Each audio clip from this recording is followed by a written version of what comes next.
Sir గత ప్రభుత్వ హయాంలో సాగుకు పనికిరానటువంటి భూములకు సైతం కూడా రుణాలు ఇవ్వడం జరిగింది. ఇప్పుడున్నటువంటి నేపథ్యంలో ఇప్పుడు ప్రభుత్వం ఎవరికి ఇస్తే బాగుంటుంది, ఎవరికి ఇస్తే ప్రయోజనం కలుగుతుంది సార్? ఇప్పుడు రుణాల విషయం, భూమి ఉంటే రుణం ఇస్తారు, భూమి లేకున్నా రుణం ఇస్తారు.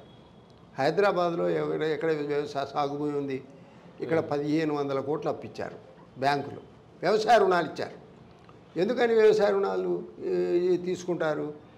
వ్యవసాయ బంగారం తాకట్టు పెట్టి కూడా వ్యవసాయ రుణాలు తీసుకుంటారు. ఎందుకని? మామూలు రుణాలు అయితేనో 12 నుంచి 14% వడ్డీ ఉంటుంది, వ్యవసాయ రుణాలకైతేనో 9% వడ్డీ ఉంటుంది. ఈ 9%లో 4% సెంట్రల్ గవర్నమెంట్ సబ్సిడీ ఇస్తుంది. అంటే 9లో 4 పోతే 7%, 9లో 4 పోతే 5%, 5లో 2% రాష్ట్ర ప్రభుత్వం సబ్సిడీ ఇస్తుంది, 3% అంటే పావలా వడ్డీ. అందువల్ల ఏమిటంటే ఈ తక్కువ వడ్డీ వస్తుందని చెప్పని ఈ హైదరాబాదులో వ్యాపారాలు చేసేవాళ్ళు, ఇండస్ట్రీలు పెట్టిన వాళ్ళు కూడా వ్యవసాయం పేరుతో అప్పు తీసుకుంటున్నారు. మొన్న పార్లమెంట్లో ఒక లెక్క చెప్పారు, 85 మంది కార్పొరేట్లకు వాళ్లకు 4,500 వేల కోట్లు వ్యవసాయ రుణాలు ఇచ్చారు. అసలు వాళ్ళకు వ్యవసాయ రుణాలు ఎక్కడి నుంచి ఇచ్చారు? ఒకరొకరికి 80 కోట్ల వరకు ఇచ్చారు కార్పొరేట్లకు.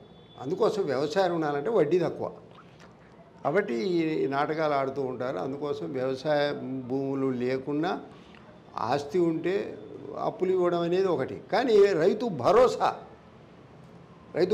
కానీ, రైతు బంధు, పాత రైతు బంధు కానీ, ఇప్పుడు కొత్త రైతు భరోసా కానీ, ఇది వాస్తవంగా సాగు చేసే వాళ్ళకి ఇస్తామని చెప్పని గతంలో బీఆర్ఎస్ వాళ్ళు ఒక జీవో తెచ్చారు.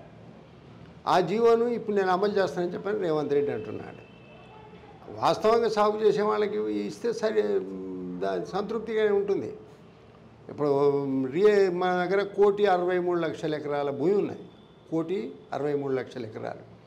ఇందులో మనం సాగు చేసేది 1,20,00,000 ఎకరాలే. కానీ 1,40,00,000 ఎకరాలకు, 1,50,00,000 ఎకరాలకు మనం రైతు బంధు ఇచ్చారు. 1,50,00,000 ఎకరాలకు సాగు అయ్యేది 1,20,00,000. మీరు ఏ సంవత్సరం తీసుకోండి, మీరు సీజనల్ రిపోర్ట్ కనుక చూస్తే మీకు అంతకన్నా ఎక్కువ లేదు, 1,25,00,000కి ఎప్పుడు మించలే.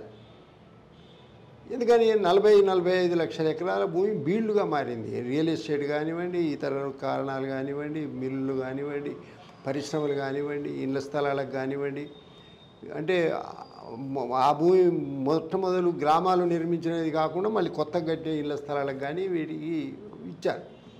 అందువల్ల వాటికి కూడా రైతు భరోసా ఇచ్చారు. ఆ రైతు భరోసాను కనుక తగ్గించుకుంటే 3 నుంచి 4 వేల కోట్లు ప్రభుత్వానికి తగ్గుతాయి. కాబట్టి గత ప్రభుత్వం 5,000 రూపాయలు అన్నది ఎకరానికి, ఇది 7,500 అంటుంది. కాబట్టి ఆ 3,000 రూపాయలు, 3,000 కోట్లు మిగులుతాయి. కాబట్టి ఇది భరించడానికి ఆస్కారం ఉంటుంది. అందుకోసం వాస్తవ సాగుదారులను రికార్డు తయారు చేసి వాళ్లకు 7,500 చొప్పున వాళ్ళ బ్యాంక్ అకౌంట్లలో వేయాలి. ఇప్పుడు మొత్తం ఒక దశలో 72 లక్షల మంది రైతులు ఉన్నట్లు లెక్క చెప్పారు.